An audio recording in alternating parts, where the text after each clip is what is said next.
دشمن نے تیرے میرے گھر میں نقب لگائی ہے اور کمال لگائی ہے کہ یہ جن بچیوں کو باہر نہیں جانے دیتے، یہ جن کو چادر اور چار دیواری میں رکھتے ہیں، یہ جن کی عزت اور آبرو، جن کے وجود کو، جن کے بدن کو، جن کے سر کے بالوں سے لے کے پاؤں کے ناخنوں تلک کو یہ مستقبل میں اپنے شوہر اور اپنے بچوں کے لیے محفوظ رکھتے ہیں، ان پہ نقب لگا کے کہیں ٹک ٹاک پہ، کہیں جو ہے دوسری ایپس لا کر کے ان کو گھروں کے اندر نچا کر کے، اوپن کر کے، بدن کا انگ انگ دکھا کر کے، مالی سپورٹ کر کے، ان کے اکاؤنٹ بھر کے، تاکہ 2 4 6 مہینوں کے بعد بچہ اور بچی کہے آپ نے ہمیں دیا ہی کیا ہے، ہمارا خیر خواہ تو وہ ہے جو ہمارے اکاؤنٹ بھر رہا ہے، جو ہمیں باہر سے بھیج رہا ہے۔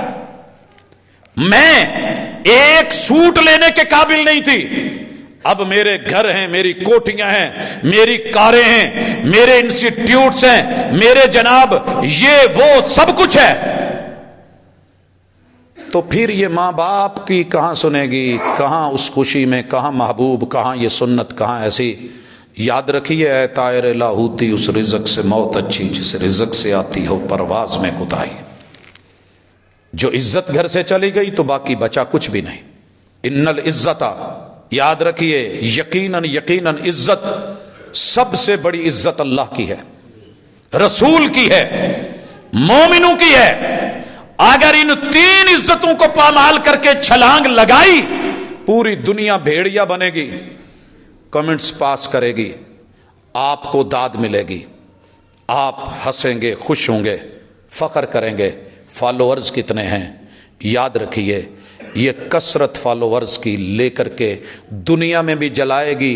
جو مینار پاکستان کے سائے میں ہوا تھا وہ پیمانے اور معیار اپنائے گی۔ پھر نام کی بھی حیا نہیں ہوگی کہ نام نبی کی بیوی کا عائشہ ہے یا کچھ اور ہے۔ پھر وہ سلوک اور رویے، پھر چیخو گے، پھر رو گے۔ سانپوں نے ڈس لیا تو گلا کیسا؟ کس نے کہا تھا کہ پالو ان کو آستینوں میں؟ حسین سانپ کے نقش و نگار خوب صحیح، لیکن نگاہ زہر پہ رکھ، خوشنما بدن نہ دیکھ۔ ان بوڑھے ماں باپ سے بڑھ کے تیرا محافظ کوئی نہیں ہے۔ 4 ڈالے لے لے آگے پیچھے، درمیان میں مہنگی ترین کوئی برانڈڈ گاڑی رکھ لے، محافظ اور پہرے دار رکھ لے، باپ کو پیچھے کر کے گھر میں پھینک کے جا۔ تیرے رب کا وعدہ ہے تیری عزت کے چیتھڑے سب سے پہلے تیرے یہی محافظ اتاریں گے۔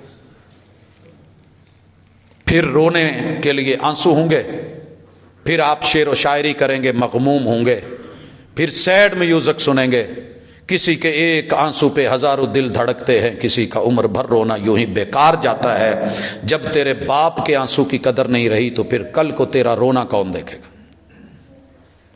حضرات، مخاطب ہوں اپنے جوان بیٹوں اور بیٹیوں سے، اتنا تو رائٹ اپنے ماں باپ کو دے دو کہ زمانہ ساز ہو، زمانہ شناس ہو، دنیا جانتے ہو اتنی ہماری عمر نہیں جتنے تمہارے تجربے اور دھکے ہیں۔ بابا ماما میرے لیے رشتہ آپ نے ہی دیکھنا ہے، اتنا تو ان کو عزت دے دے، اتنا تو وقار دے دے۔ تو خود مختار ہو گیا ہے، وہ وقت یاد کر جب تو اپنی ناک صاف نہیں کر سکتا، تو اتنا ہی دبنگ ہو گیا ہے، وہ پتا کر جب پہلا قدم سٹیپ نہیں لے پاتا تھا، جب کروٹ نہیں لے سکتا تھا، جب گردن نہیں سنبھال سکتا تھا، جب تو بیٹھ نہیں سکتا تھا، جب تو چل نہیں سکتا تھا، جب کھڑے ہونے میں مشکل ہوتی تھی، اس وقت سارے جہان کو چھوڑ کے جب انہوں نے تجھے فضا میں پھینکا تو گرنے نہیں دیا۔ آج تجھے تیری خواہشات میں گرا دیں گے۔ عزت دے، وقار دے، پیار دے، اللہ تجھے عزت دے گا، آبرو دے گا۔ لیکن اگر مرضیوں پہ اتر آیا، نسبتوں کی طرف بڑھا، اعلانیہ یونیورسٹیوں میں، تعلیمی اداروں میں پھول پکڑا کے، گھٹنے ٹیک کے مرضیاں کرتا رہا، تو قرآن کہتا ہے وَمَا كَانَ لِمُؤْمِنٍ وَلَا مُؤْمِنَةٍ إِذَا قَضَى اللَّهُ وَرَسُولُهُ أَمْرًا أَن يَكُونَ لَهُمُ الْخِيَرَةُ مِنْ أَمْرِهِمْ وَمَن يَعْصِ اللَّهَ وَرَسُولَهُ فَقَدْ ضَلَّ ضَلَالًا مُبِينًا۔ وہ گمراہ ہو گیا ہے، اس سے بہتر تھا تو پیدا نہ ہوتا۔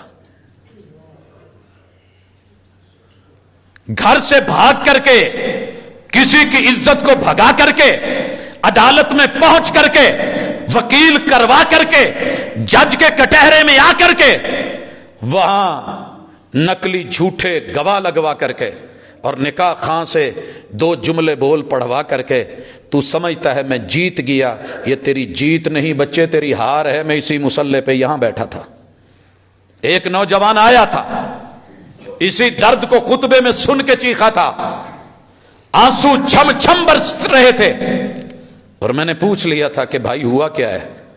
کہہ رہا تھا ان کو ذرا اٹھنے دیجیے، میں نے تنہائی میں بات کرنی ہے۔ میں اس روم میں لے گیا تھا، پوچھا کیا ہوا ہے؟